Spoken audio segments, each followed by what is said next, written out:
Hello, this is Craig from bitsbox.co.uk. This video is one that I've been having an hour on whether I should make. It's a bit of a, I won't say sensitive subject, but I don't really like to mix politics and business.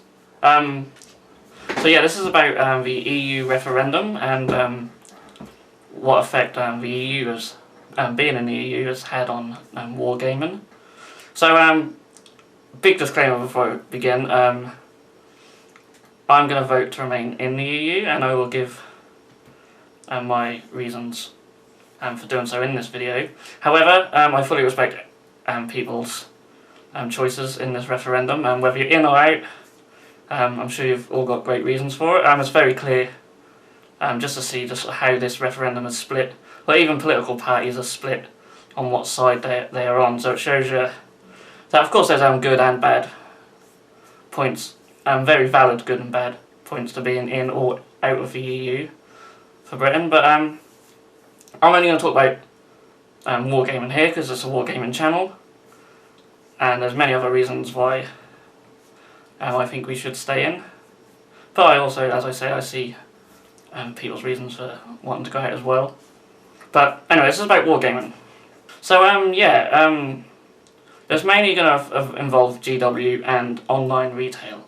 So of course Bitsbox are an online retailer of GW parts, so quite important for us that we should be in the EU, or at least that we have been in the EU.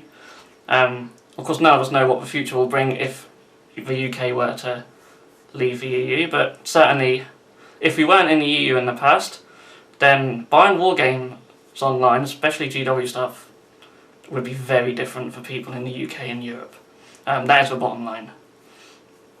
And the proof is North America.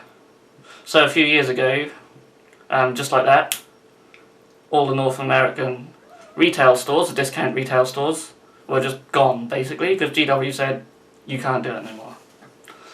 You have to sell us products via mail order only. You can't sell our products online. And then that was that. They were just gone. The reason that didn't happen here is because of the EU. There's a lot of fair trading laws in place in the EU. They do protect the little guy. Whether you agree or disagree with the EU, the fact is they've protected a lot of businesses against GW. Now, that's not to say that will happen if we then were to leave, because I don't think GW are the same company that they were back then.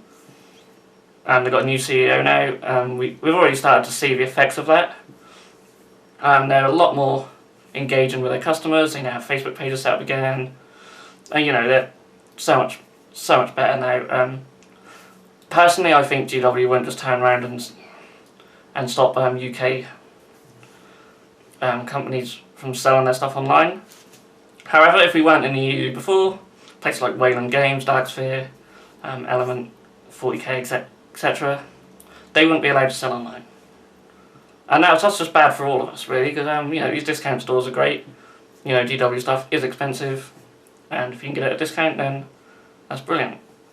What GW did do, they stopped all these stores from selling their products outside the EU.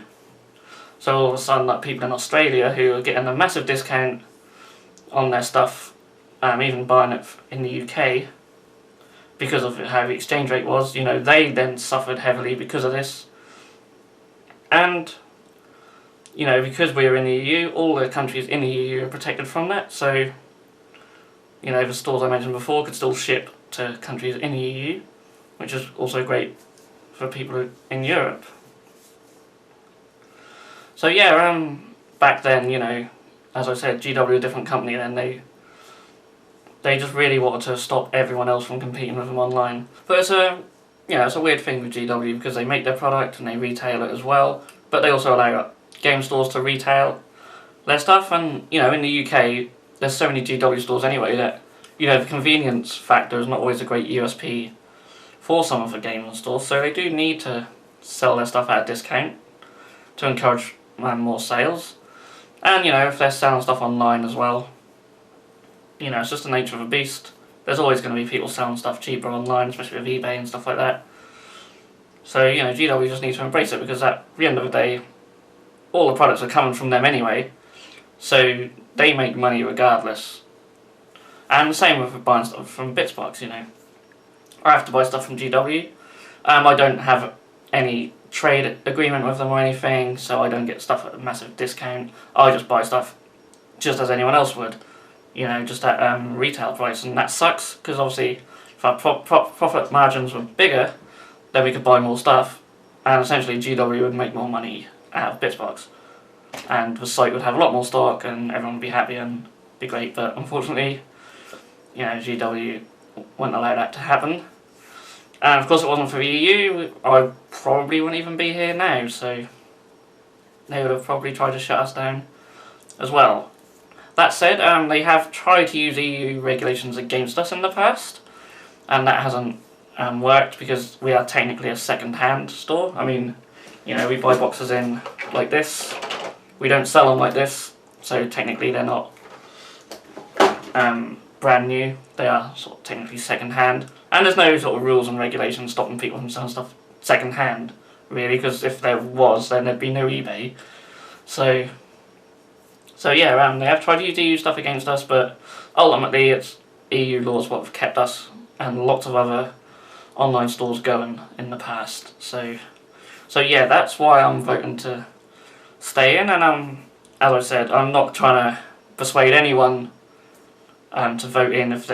If your mind's already made up, in or out, then, you know, vote what you think's best for you. I'm just giving my reasoning behind my vote, and it's probably completely irrelevant to most of you, but I just thought it was an interesting little story, sort of how the EU laws have sort of stopped GW from sort of crushing a lot of online stores in the past. So yeah, that's essentially this video. Please refrain from, if we do get any comments, I don't know how popular this video will be or not, but if we do get any comments, please refrain from just arguing politically, and there's plenty of other places on the internet where you can argue about this referendum. Trust me, I've seen them, I've been involved, and it's driving me nuts actually. I just can't wait for this referendum to be over. It's just everywhere at the moment. If you're outside the UK, you've probably still heard enough about it and probably sick of it as well, I would assume. It's pretty much how we feel about Donald Trump at the moment. And on that note, I'll just like to say, if you did like this video, please give us a like and subscribe to our channel, and I'll see you all in the next video.